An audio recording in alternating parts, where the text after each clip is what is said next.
Electricity grids around the world are being transformed by new technologies, increasing demand, and the need to create a future less reliant on fossil fuel. This transformation has resulted in more renewable energy being incorporated into our electricity grids than ever before, particularly from solar photovoltaic arrays.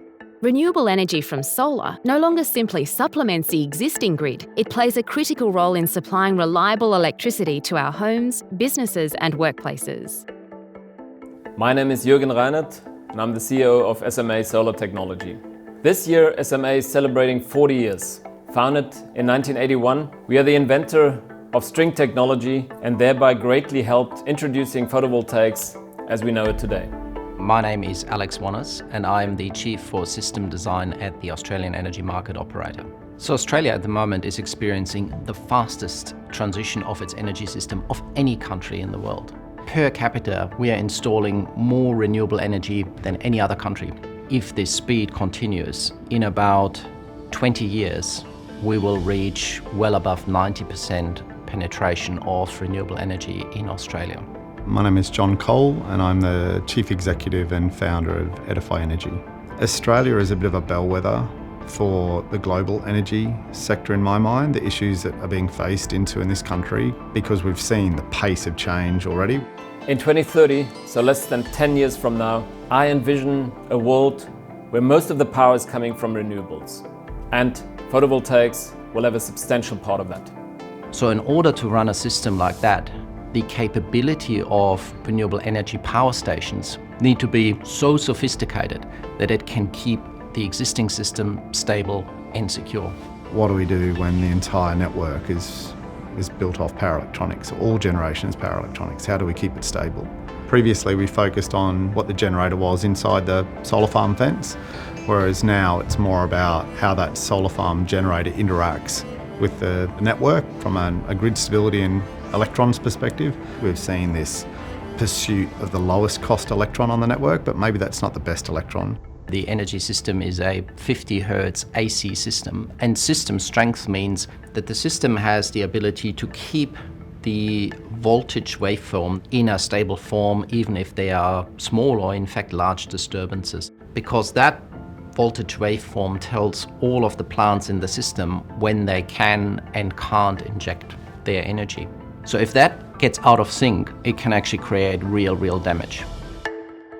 Our existing electricity supply relies upon spinning turbines in fossil fuel power plants to set the voltage and frequency of the alternating current that powers our towns and cities. But solar farms do not have spinning turbines. They produce electricity as direct current straight from the panel. Solar arrays rely on inverters to convert this direct current into the alternating current that our electricity grids require. Battery systems can be used to further stabilise this electricity output. As more and more solar energy generation comes online, the system strength of the grid must be maintained, regardless of whether electricity comes from turbines, solar farms, or batteries. We have, due to our geography and the makeup of our network, really some of the areas with the lowest system strength in the world, because they are very far away from traditional sources of these system strength, and they're also very far away from major demand centers, because that's often where we have some of the best solar resource in the country. So we have to find alternative sources for system strength. There are coal and gas-fired power stations that provide services to keep the grid stable that aren't defined, nor are they priced.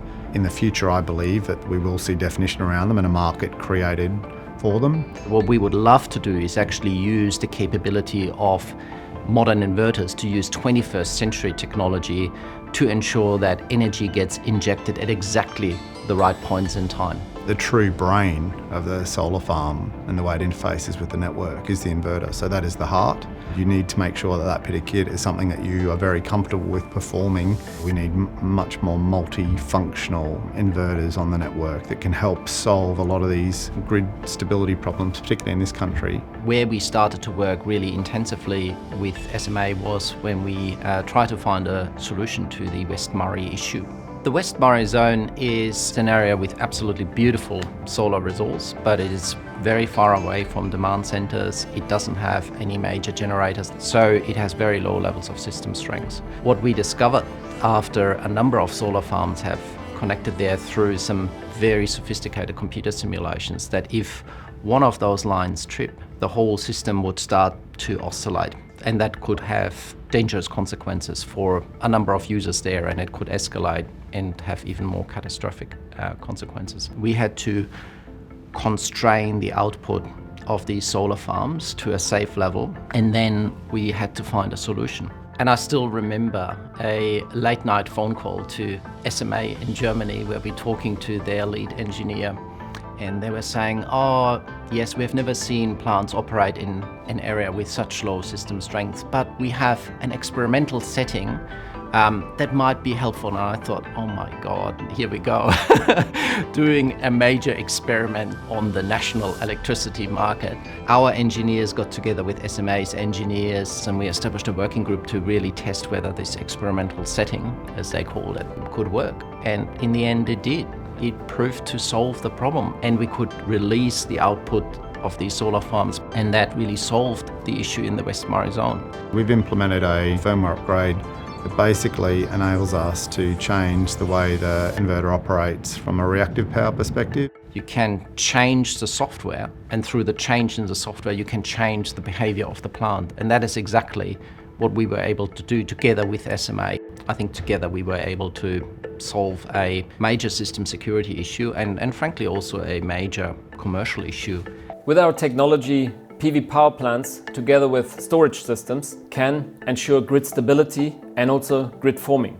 In West Murray, we could show how different PV power plants can be controlled by an intelligent software in order to make sure that they jointly form the grid and stabilize the grid. Thereby, we have a creation of self-sufficient grids powered entirely by solar energy. We found SMA have been a very good partner with us and the majority equity owners in different projects as well. And across a range of manufacturers, they generally performed the best. It was a relatively easy decision to say our first port of call or where we need to go for our inverters is with SMA. Having an inverter manufacturer of SMA's pedigree, they definitely passed the bankability test. One of the reasons we chose SMA as an inverter manufacturer and chose their equipment as the heart of the power plant is for its longevity. In our research and development, we are focusing on both quality and durability, lifetime. For photovoltaics to be sustainable, a long lifetime of the different components has to be ensured. It's your after-sales service can beget your next deal as much as your technology and your pricing of your product that's in the market today. For large-scale applications, we are not only providing the commissioning, but also field service whenever that should be needed anywhere in the country. Currently, we are establishing an operation and maintenance team in Australia for those customers who would like that service. We've had people fly out and stay here from Germany for weeks at a time. It's always easier to do things face-to-face and in the right time zone. It feels like, hold on, there's a message that's come in, it's being received in the manner and given a requisite level of attention, and that feels very comforting. SMA is one of the leading manufacturers of inverters globally, and we were very grateful that they were open to a broad collaboration that helped to constructively solve that issue. SMA is providing solutions for all applications and segments. Today, we have more than 100 gigawatt of photovoltaics installed worldwide and more than 3 gigawatts of storage systems. We are unrivaled market leader in utility scale applications in Australia. We're in such a privileged position in this country in that we can electrify virtually everything. I believe solar power plus storage, be that lithium ion or other, will be a very big part of the future energy system. And so SMA has a real opportunity to learn, develop solutions for this market and then roll them out in other markets as they start to experience over time the same issues. I think we are going through a massive transition, and the only way we can master this transition is through managing the change and using innovation. Renewable energy presents us with exciting opportunities for the future. With growing electrification and the move towards renewable energy across the globe, the strong growth of new solar projects will continue, an unprecedented opportunity to transform our electricity grids. SMA is at the forefront of delivering technology solutions that allow utility-scale solar projects to efficiently integrate with existing electricity grids, enabling the development of reliable and dispatchable electricity generated from solar PV.